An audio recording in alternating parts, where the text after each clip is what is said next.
Hey, thanks for joining me today. It's Wednesday, February 17th. It's a Big Idea Wednesday. Really interesting topic today, and get to that in just a second. But first, flame on. I do want to thank you. Thank you for hitting that like button, subscribing, sharing, leaving a comment, all that good stuff. It helps me keep this channel alive. The goal for today, let's go for 100 likes. And anyone that doesn't care for me asking for likes, this is America, right? You got to ask for it, right? So I appreciate you hitting the like button. Today, let's talk about revenge bedtime procrastination. Now, this is a newer topic. This is a newer thing. It was named a few years ago in the Netherlands, and it took off in Chinese social media a couple years after that, where they added revenge to the name, revenge bedtime procrastination. And what that is it's staying up late, not going to bed, putting off going to bed, but not for any real productive reason. You're not staying up late working on a project for tomorrow. You're staying up late watching Netflix, scrolling through Instagram, whatever. You're doing something that is not really productive, and you're putting off going to sleep. And this can have a lot of terrible consequences. Sleep is really one of the most important things, and we often overlook that. You know, if you're trying to gain muscle, you're going to the gym, you're lifting weights, you're not going to gain a whole lot of muscle unless you get a good 8 hours of sleep. It's the same thing if you're trying to lose weight. If you're trying to lose weight and you don't get a solid 8 hours of sleep, good luck with that, because your body's not going to go along with it. So there are many, many reasons that you want to have a good sleep schedule, and this revenge bedtime procrastination does not help at all with this, but it's something that a lot of us do. In fact, just a personal story, sometimes if I'm feeling down and I haven't done much for the day, I may stay up reading something online, trying to find out something new, trying to come up with a great new idea that will somehow justify me not getting a whole lot done that day. I've done that. And now I recognize that that's revenge bedtime procrastination. I'm just putting off going to bed for whatever reason, and the revenge is on myself because you're mad at yourself or you're disappointed in yourself, something like that. So that's the idea, and now that you have the name for it, you can understand it a little bit better.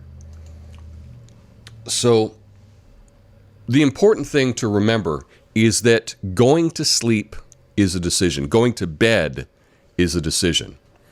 Okay? So, yeah, you can't control exactly when you fall asleep.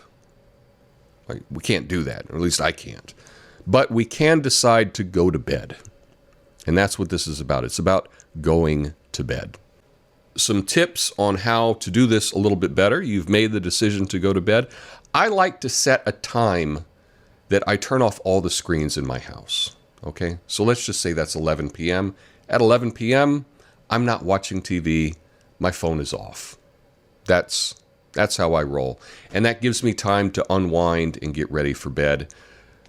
You can set the mood for your bedroom, and I don't necessarily mean the mood, but you can get it ready for bed. If you have bright lights, that's probably not good for getting in the frame of mind to go to sleep. I have some red lights in my room that I turn on at night when I'm getting ready for bed, and for whatever reason, that works for me. But it tells my brain, now it's time to get ready to go to sleep. I can't explain it, but that's what works for me. Also, you can create a bedtime ritual. This is something that you will do that your body will then understand, it's time to go to sleep. So I'll give you a counterexample. Often when people are coming back to their house after they've been driving for a while, they're coming back from work or whatever it happens to be, you'll really have to go to the bathroom like right as you pull in the driveway, right? And then as you're walking up the drive, you really got to go. But if your house were 10 more minutes away, you'd be able to drive the extra 10 minutes, but for whatever reason, you get to the house, your body knows it's time to use the restroom. That's because we've conditioned our body to think that way. Because often we'll come in, the first thing that we'll do is use the restroom. We've taught our body that behavior. We've taught our body that behavior. We're not aware that we've done that, but we've done that. It's the same thing for going to sleep. If you do the same thing every night before you go to sleep, you're going to train yourself, train your body to know that that's what you're doing. So for me, I turn on a red light in my bedroom. You may, go brush your teeth, clean off the makeup, put on some moisturizer, have a cup of tea, whatever it happens to be. But if you start doing those things every night, your body is going to then understand these cues, and it will help you get ready to go to sleep. And those are just a few tips on how to deal with revenge bedtime procrastination.